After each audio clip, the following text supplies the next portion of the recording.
हायवेला श्रमदान ग्रुपचे सगळे मेंबर्स आहोत. हायवेला या ठिकाणी आम्ही सगळ्यांनी एक प्रोजेक्ट म्हणून प्लांटेशन केलं आहे आणि त्याची जोपासना पण आम्ही करतो.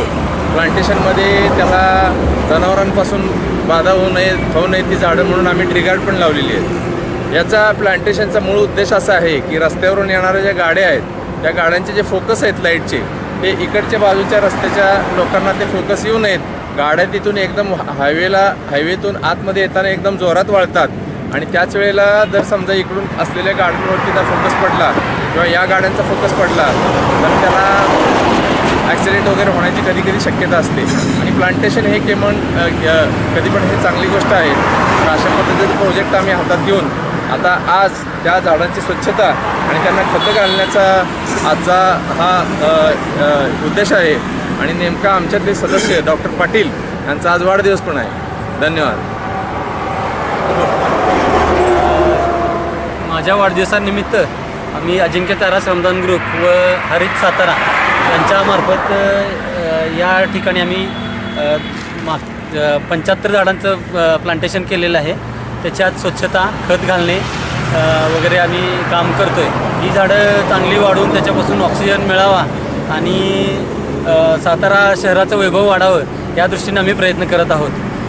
या कामासाठी आम्हाला आमचे ज्येष्ठ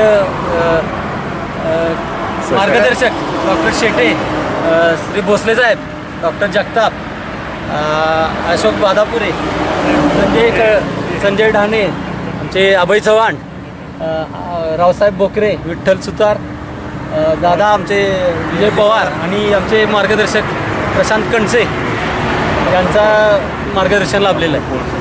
आणि आमचे मेन मार्गदर्शक डॉक्टर अविनाश पोळ यांच्या मार्गदर्शनाखाली आम्ही हे सर्व काम करत आहोत.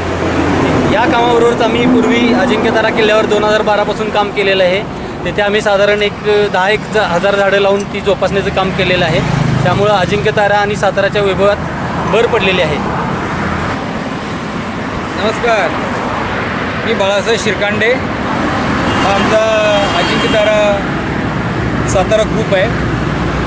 आम्ही यावर्षी पावसाळ्यामध्ये साधारणपणे 10 ते 15 झाडं लावायचा आमचा एक मानस होता. पण हा एरिया बघितला आणि आमच्या ग्रुपनं ठरवलं की इथं जेवढे झाडं लागतात तेवढे लावूयात. जवळपास आत्ता ह्या झाडं लावून 3 महिने झाले आहेत. 3 महिन्यामध्ये अतिशय चांगल्या पद्धतीनं झाडं उगवून आलेत. JCBनं खड्डे काढल्यानंतर त्याला खतं घातली आणि खतं घालून मग ही झाडं लावली गेली.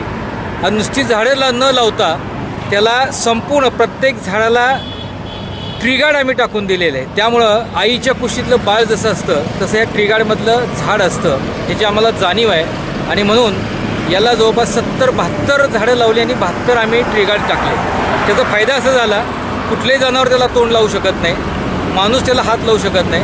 आणि ह्या 2-3 महिन्याच्या पावसामध्ये अतिशय उत्तम पद्धतीने त्याची वाढ झाली.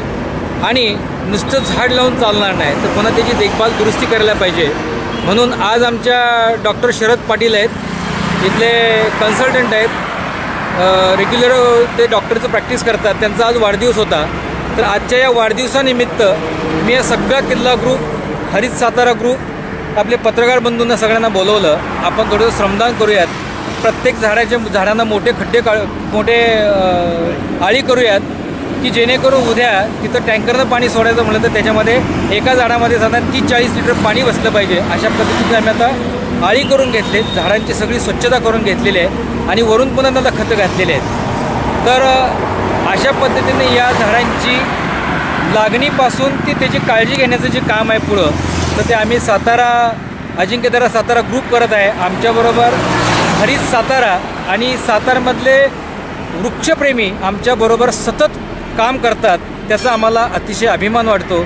मी समाजातल्या सर्व लोकांना एक विनंती करतो, आपण पर्यावरणाचं भान ठेवावं, पर्यावरणाच्या बरोबर राहावं. वृक्षवल्ली आम्हा सोयरे या पद्धतीनं कमीत कमी प्रत्येक माणसानं किंवा एका ग्रुपनं 10 झाडं 20 झाडं असं लावून आपल्या सातारा शहराचं वैभव आणि पर्यावरणासाठी आपण सगळ्यांनी काम करूया अशी मी आपल्या सगळ्यांना आवाहन करतो आणि थांबतो.